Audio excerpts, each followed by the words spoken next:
Hello, my dear English-speaking friends from all over the world.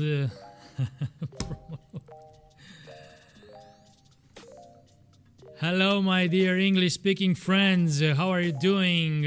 I'm speaking to you from Romania, from the House of Joy, and I'm so happy to encourage you to watch this following video. It's a 3-minute video, an answer of Pastor John MacArthur that he gives to one of the people in his church during a Q&A session, and he is praising famous Canadian psychology professor Jordan Peterson, who is preserving the values that are belonging to Christianity. Though he's not a follower of Christ, he's acknowledging that. But he is pointing the fact that Jordan Peterson is emphasizing human responsibility in a world where nobody wants to take responsibility anymore. Everybody wants to be a victim. Everybody wants to blame something for its situation. He's also pointing to the sexual identity that is very clearly defined and pointed and explained by Jordan Peterson in his books, in his presentations all over the world. And he is also speaking about the feminism ideology that really hates Jordan Peterson for his strong position that he has and he is promoting in this age in which feminism is crushing so many ideas that Christianity upholds and uphold it for such a long time. So just enjoy watching this video, and if you are not a subscriber to my YouTube channel, I encourage you to push the button subscribe, push the bell to receive the notification each time I post something on my channel.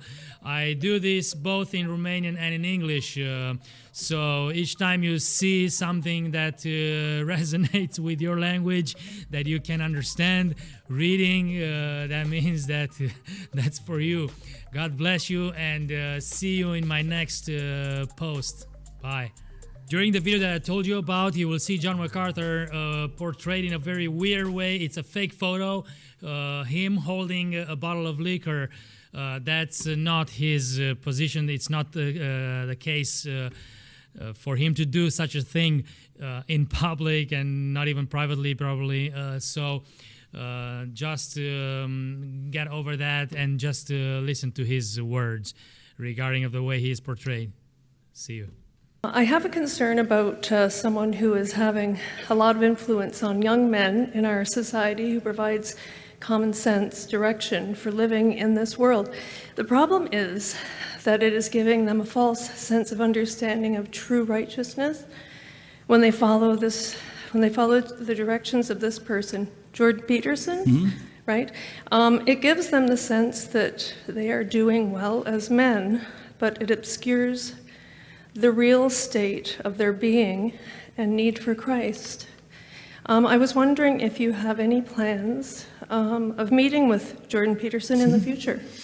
Well, I'd be happy to meet with him. Jordan Peterson is a phenomenon in the world today. He's a psychologist who is basically saying that you are completely responsible for your situation. You can't blame anybody else. You're not a victim. You are responsible. And particularly with men, he says basically to be a man is to take full responsibility.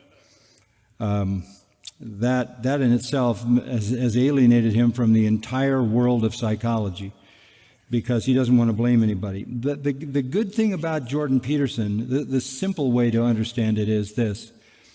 It's really helpful to tell people to take responsibility for what they are.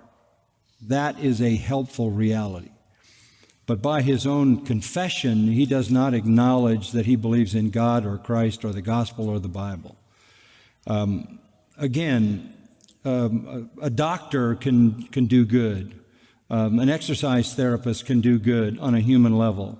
And I think this kind of psychology is so different, and men are being so crushed by the sheer force of the feminist movement that it is helpful to have at least somebody telling men to stand up and take responsibility on a human level. It would be nice if we ever got into a situation in this country where we had to go to battle, that we had enough men to form an army, enough men with courage and manliness.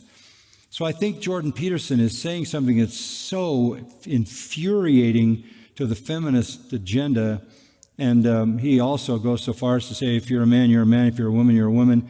And that is simple reality that anybody with half a brain would say is true.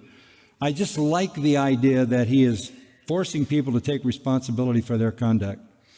And I think this helps us with the gospel, because if you are responsible for your conduct and you're not a victim, then you're the one that's going to have to deal with it. When I did, some months ago, I did a series on Ezekiel on the social justice issue. My whole point in that series was, if we turn sinners into victims, we remove them from the gospel. Because if they're all victims, if they're all categorical victims in some victim category who are not responsible for the things in their life, we're pushing them away from the primary necessity that drives people to the gospel, and that is, I'm responsible and look at the mess I'm in. Where do I go for hope? So I like the idea that he's holding men responsible and also women responsible for their own behavior and the character of their own lives. It's better than removing responsibility, which makes it harder to bring the gospel because people see themselves as victims of somebody else's behavior, not their own. Okay? Thank you. Good question.